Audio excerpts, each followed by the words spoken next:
presenting the transcription feature, Superman. Up in the sky. Look. It's a bird. It's a plane. It's Superman. And now, Superman, strange visitor from the planet Krypton, who came to Earth with physical powers far beyond those of mortal men, and who fights a never-ending battle against crime and injustice, disguised as Clark Kent, mild-mannered reporter for a great metropolitan newspaper. Convinced that Superman knows something about the brutal murder of Dr. Chi Wan, Oriental scholar and art collector, Lois Lane, star girl reporter for the Daily Planet, persuades editor Perry White to print an appeal to Superman to step forward and tell all he knows. A telegram arrives in response to the appeal, a telegram that says, "I will meet you in the Carson Mansion at 8 tonight. Signed, Superman." Lois and Perry White leave to keep the appointment.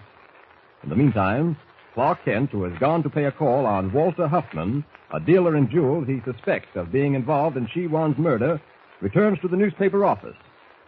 As he enters the editorial department, young Jimmy Olsen hails him. Listen. Mr. Kent, wait a minute. Oh, what is it, Jimmy? Gee Willikins, where were you? Oh, I just stepped out for a while. Why, what's cooking? Well, Mr. White was looking for you. He got a telegram. It must have been important, because he and Miss Lane left in an awful hurry. They said they couldn't wait for you. Well, what was the telegram about? Gee, I don't know, but when Mr. White read it, he said, "Great Scott." You don't think maybe it had something to do with Chi Wan and the dragon's teeth, do you?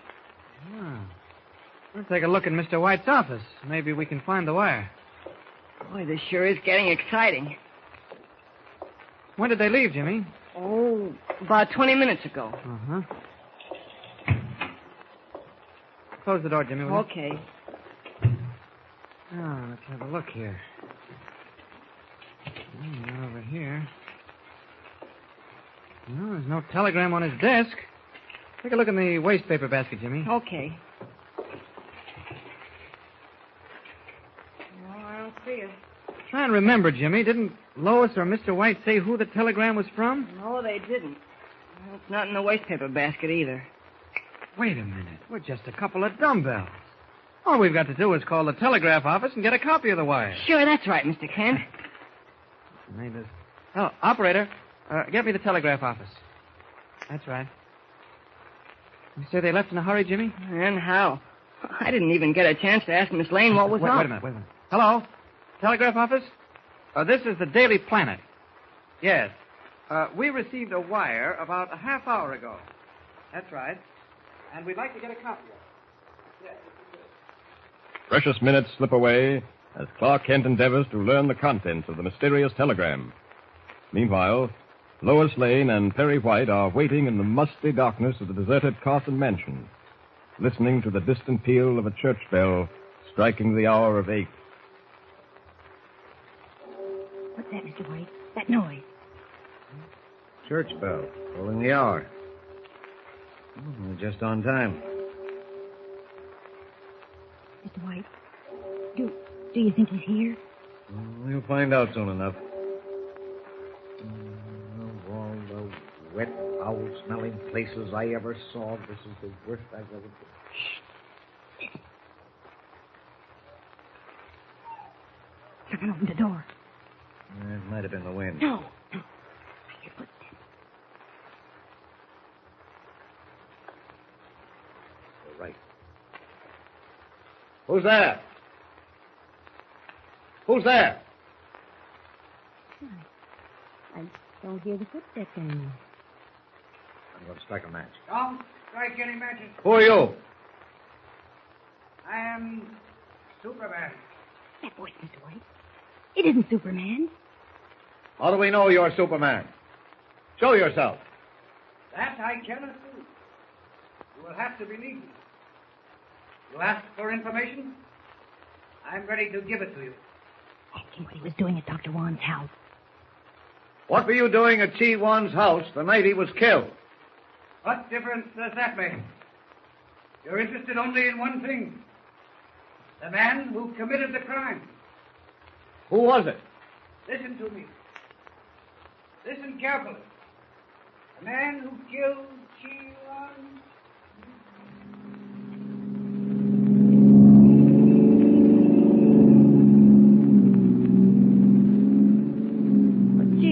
Mr. Kent. What makes you so sure Superman didn't send that telegram to Mr. White? Jimmy, you've asked me that same question a dozen times. I'm sure he didn't. Yeah, but what makes you so sure? Are you Superman's personal friend or something? What? I said, are you Superman's personal friend? Why, of course not. Whatever gave you that idea? Well, you're so positive he didn't send that telegram to Mr. White. I thought maybe he told you he didn't. No, he didn't tell me anything. Nobody told me anything. Just keep your shirt on now. We'll get to the bottom of this in short order. Okay. That's the Carson mansion up ahead. What are you stopping for? I think we'll go the rest of the way on foot. Come on, Jim. Say, there's a car in the driveway, Mr. Kent. Yes. Mr. White's car. Keep your voice down, Jimmy. The house is all boarded up. Mm-hmm. It's been empty for years. Here, get on the grass. That gravel makes a racket. Okay. Do you think Miss Lane and Mr. White are inside the house? I imagine so. Come on. We'll sneak up to this window. Some of the boards have been torn loose and the glass is broken. Listen to me. Listen carefully. I hear a voice. Quiet, Jimmy. The man who killed T1 is known to me and me alone. Mr. Kent, did you hear that? Quiet, Jimmy. Who is that man? Who killed T1? That's Mr. White talking. Yes, I know. Quiet. I will be able to tell you within 48 hours.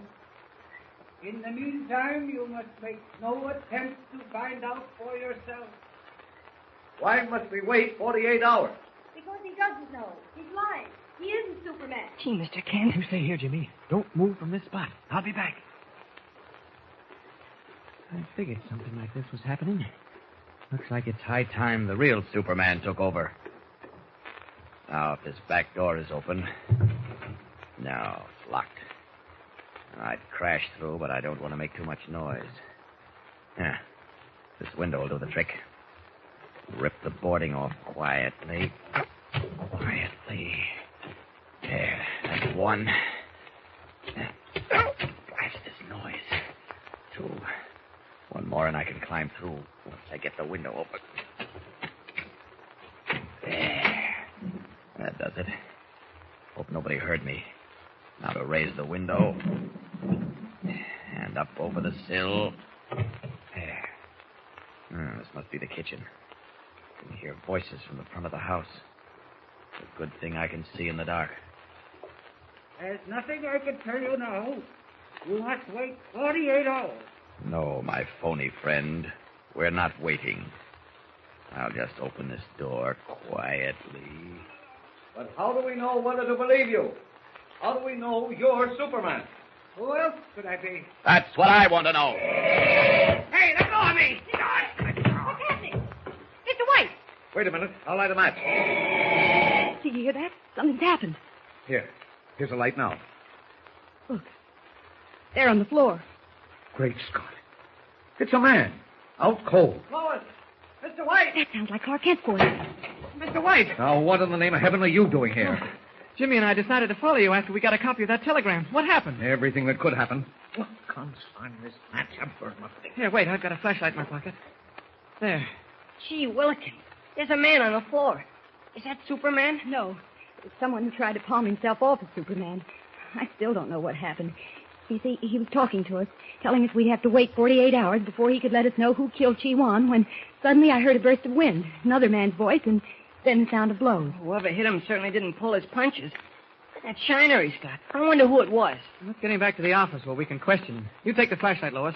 Mr. White and I'll carry him. Shucks, I'm disappointed. I thought sure I was going to see Superman again. All right, keep moving, Jimmy. There's a lot of questions to ask this bird, and the sooner we get back to the office... Now, look here, you. We've wasted enough time.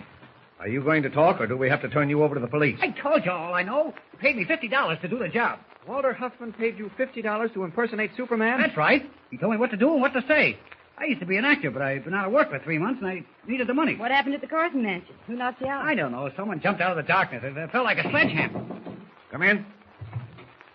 Well, what is it, Reynolds? I checked Huffman's office. It's closed. Nobody there. Elevator boy says Huffman and the Chinaman left a couple of hours ago. They were carrying bags. Okay. Here, take this guy out. Okay. Call Captain Riley at headquarters and have him picked up. Yeah. You said if I talked, you'd let me go. You didn't talk enough. Take him, Reynolds. Come on, Turn the low down. Well, now where are we? Exactly right where we started from. No, we're not. I've got it. What have you got? Well, it all ties in. Huffman told this actor to tell you he'd revealed Chi Wan's killer within 48 hours. Why 48 hours? You tell me. Because he needed 48 hours to get away with the 10 pieces of jade, the dragon's teeth, Where could he get to in 48 hours? to the west coast where boats leave for China. Reynolds just told us he was seen leaving his office building carrying bags. Hu Ling, the man who used to work for Dr. Wan, was probably with him. Kent, I think you've hit it. Call all the airlines. Find out whether he took passage for California. If he did, we'll be on his trail so fast he won't know what happened. Is Walter Huffman en route to a China-bound boat with the dragon's teeth? Or is Clark Kent jumping to conclusions?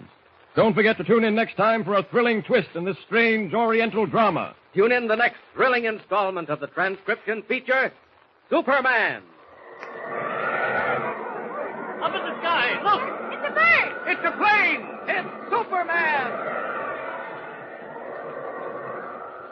Superman is a copyrighted feature appearing in Action Comics magazine.